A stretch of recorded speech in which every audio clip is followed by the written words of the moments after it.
The headlines in the news this morning paint a very disappointing picture as to the moral nature of our world. Two global institutions, bodies which are supposed to be bastions and paradigms of righteousness, truth, and justice, have revealed themselves once more to be nothing more than morally debased, morally corrupt, and morally defunct institutions.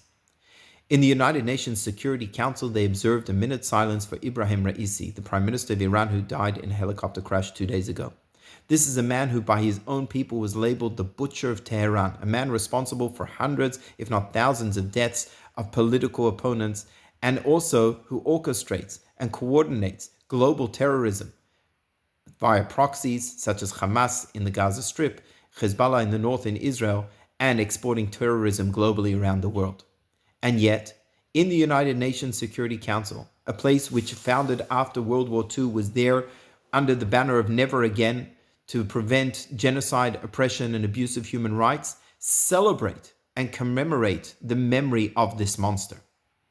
And in the International Criminal Court, they decided to bring prosecution against Bibi Netanyahu, the Prime Minister of Israel, alongside, on par with Yahya Sinwar, the head of Hamas in the Gaza Strip, who was responsible for the massacre of October 7th, creating some form of equivalence, a moral equivalence between these two.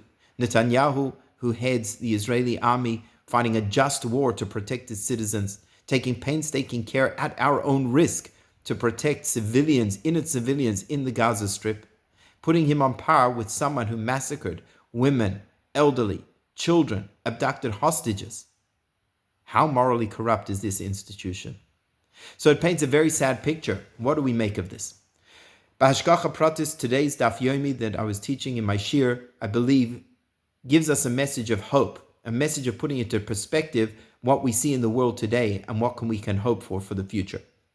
The Gemara quotes two verses from the book of Tehillim, and the pasuk says, Tashes choshech v'yehi laila. Hashem places darkness, and it was night. By tirmos kol chai sayar, and at that time all of the beasts of the forest stir.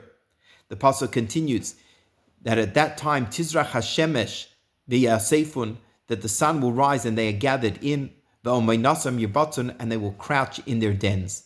Yetze adam lepaloi, man goes out to his work, v'lavodase ade arev, and to his labor until evening. And the Gemara explains that these verses can be read as a parable, that darkness and light represents the world in which we live.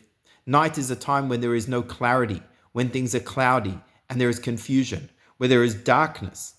And therefore this represents our world, a world where darkness prevails, a world where there is no moral clarity, where the light of holiness and godliness does not shine. And in such a world of darkness, the beasts of the field stir. This refers to the Rashaim, the wicked, who like the beasts of the field kill and steal and maim indiscriminately. And it seems that they are able to prosper, that no one reins them in, no one calls out the evil, no one calls out the lack of morality.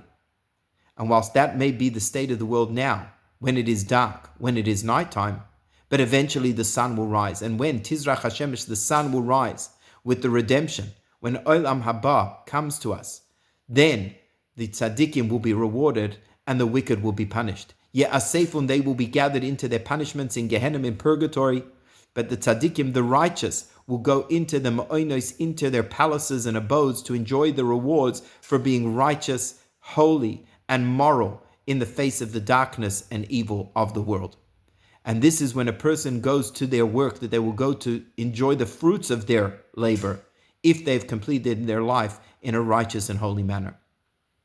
When Bibi Netanyahu was the ambassador of Israel to the United Nations, the Lubavitcher Rebbe told him that you're going to a place which is a place of great darkness. You are going to a house of lies. That is the darkness of night of the world that we live in, where there is moral obscurity, where no one can come and call out evil as it is. We pander and flatter the sinners, the wicked, the evildoers of the world, observing a moment's silence to celebrate monsters. We allow the Rishonim, we allow the wicked forces to prevail because we don't want to stop their destruction and call out the evil that they perpetuate. But the Pasuk tells us that whilst that may be the truth in the world that we live now, an Alma de Shikra, a world of falseness, but the sun will rise. We will witness a redemption, a time when the light will be revealed, where the truth will be revealed, where goodness will pervade across the entire face of the world, when we'll be able to identify and eradicate evil. And then the evildoers will not be celebrated. They will be punished for their evil. And we, those of us who held strong to the flag of morality, of truth, of justice, the way of God, we will merit our reward in an era and a time where there will be no suffering, there will be no evil, and we'll have the triumph of good, righteousness, and godliness, and a world which is not a world of night where the animals run amok, but a world which is light, a world which is holy, a world which shines with goodness and kindness, and righteousness will be celebrated.